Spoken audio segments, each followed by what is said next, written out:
Welcome back. You're listening to Houston Real Estate Radio this Sunday afternoon. I'm Shannon Register, and we are joined on the line here with Dr. Michael Economides. He is from the University of Houston. He's a professor there, professor of chemical and biomolecular engineering. So we were talking last segment about some of the things that we hear in the news about fracking and what it really is.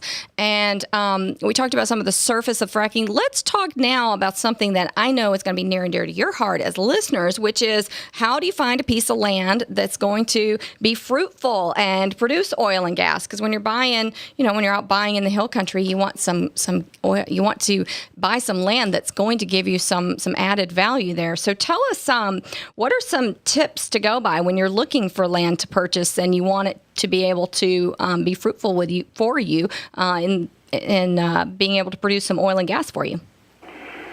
Well, look, in Texas, there could be 1,000 geologists that you can engage to give you an analysis of your own would-be property. Right. You can do something as simple as Google. If you go to Google and you type things like drilling activity in Texas, you're going to get some beautiful maps that a couple of companies put together, and they are free. Show you red dots, wells that is in gas fields, green dots, wells that are in oil fields, okay? Mm-hmm. And I've got some clients that are going to want to call you and see those maps. They are available. Also, it's kind of interesting. If you look at the map of Eagle Ford Shale, which is one of the biggest formations, about just 100 miles away from Houston, you realize. It goes all the way and stops at the Rio Grande. It's kind of amusing among us experts to laugh about this because it looks like that the formation, which is getting bigger and bigger, stops at the Rio Grande. The non-funny thing is that Mexico is so far behind this technology that they haven't even begun to drill one well in that area. They have drilled a couple of wells. Whereas in our case, this site is in full development mode, producing perhaps 1 million barrels a day of oil before too long. Okay, so in other words, there is exploration, there is evidence, there are plenty of things that need to be done. We also have different technologies that some of them apply to exit one, but it doesn't apply somewhere else. So in other words, it's understanding the geology, which I don't expect normal people to do that, but certainly most people can read an article or look at some of the maps. They are very self-explanatory, or getting a geologist who can actually spend a little time with you. It all depends on what you want to do and how serious you are. And is there a certain amount of land you need to have to be able to put an oil well on it? Not really.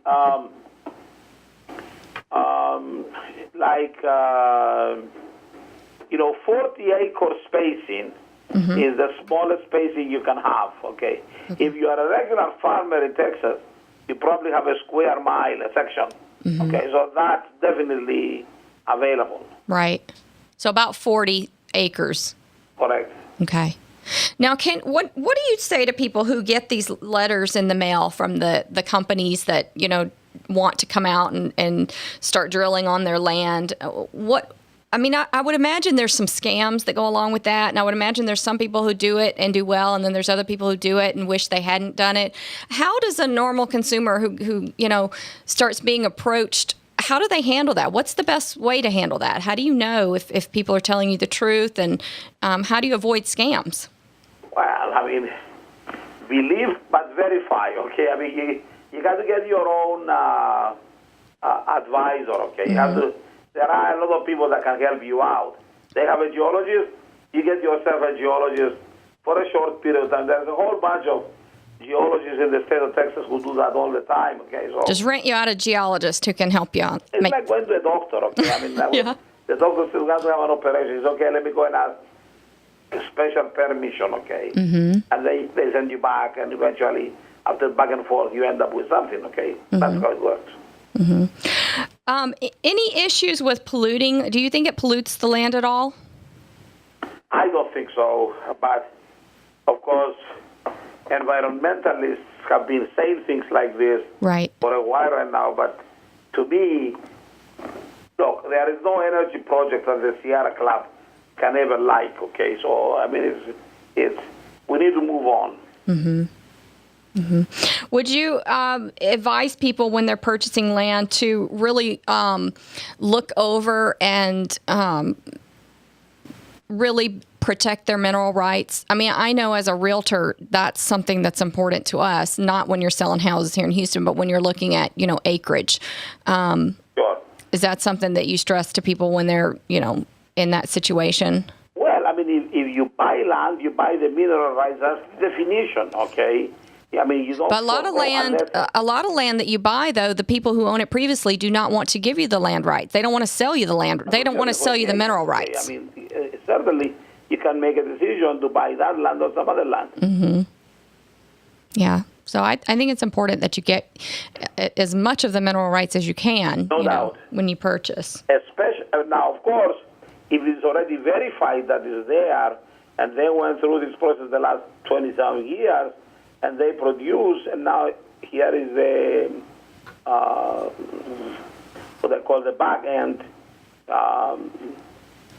That is something we can look into again, But in general, the mineral rights are well understood in any purchasing agreement, and whatever is left is from what I call the back end, some previous deal before your transaction.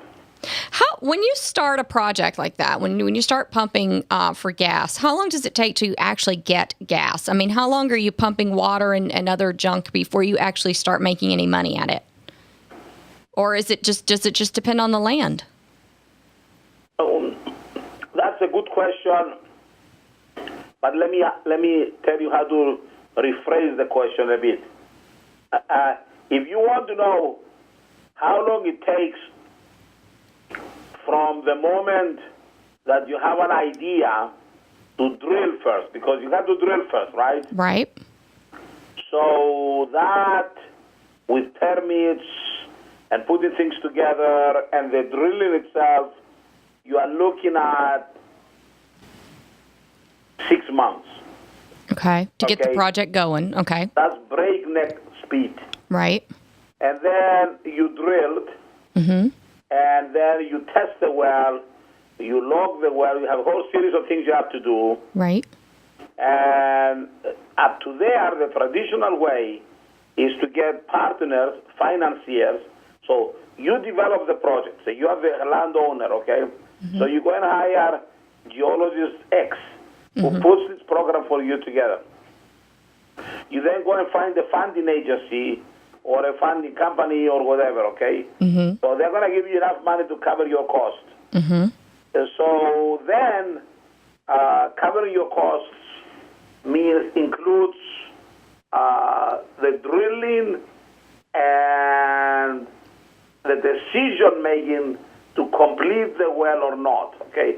You haven't fracked anything yet. This is something you have to make a decision. I guess I'm thinking more about companies that come in. They do it all for you. They're just renting your land, paying you rent. And then when they do finally start pulling something, then you make money off of it, as opposed to going in and doing your own project.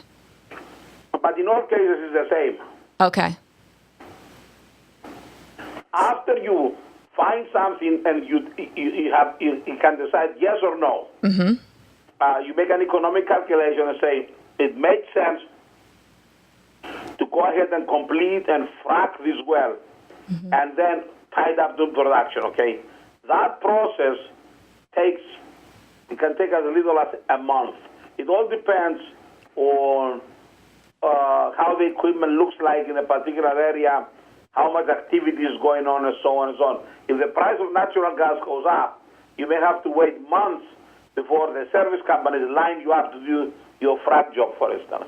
Okay? Okay. Now, once you do that, depending where you are, where you have the infrastructure, you can actually pump in the infrastructure and use it to move your oil, okay? Okay. So on a normal, average kind of landowner, what kind of money can you get off of it in, let's see, with 40 acres, with one well, how much could you get off of it in a year? What's the average? I mean, everybody hears about people who make millions and millions of dollars, but the average just person who owns land out there, what kind of money are they making?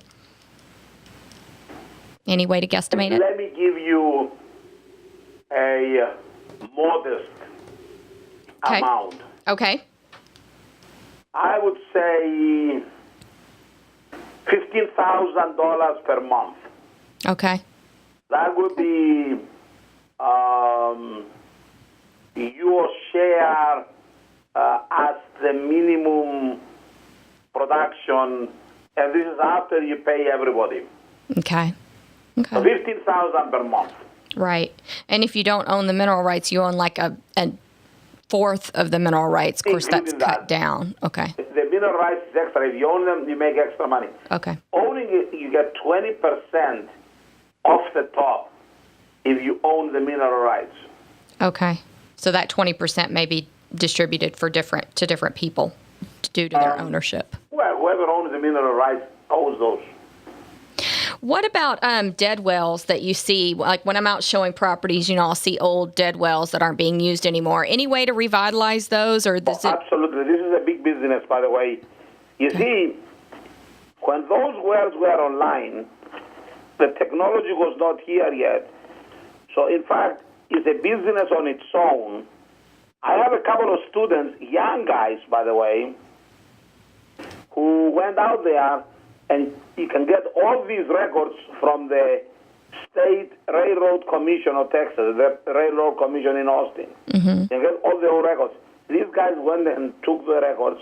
They found what we call E-logs, electrical logs, identified some sweet spots, went in there, reopened the well, ran something called a whipstock. It's an instrument to deviate the drilling pipe, and then drill horizontal wells, which when they were done, finished,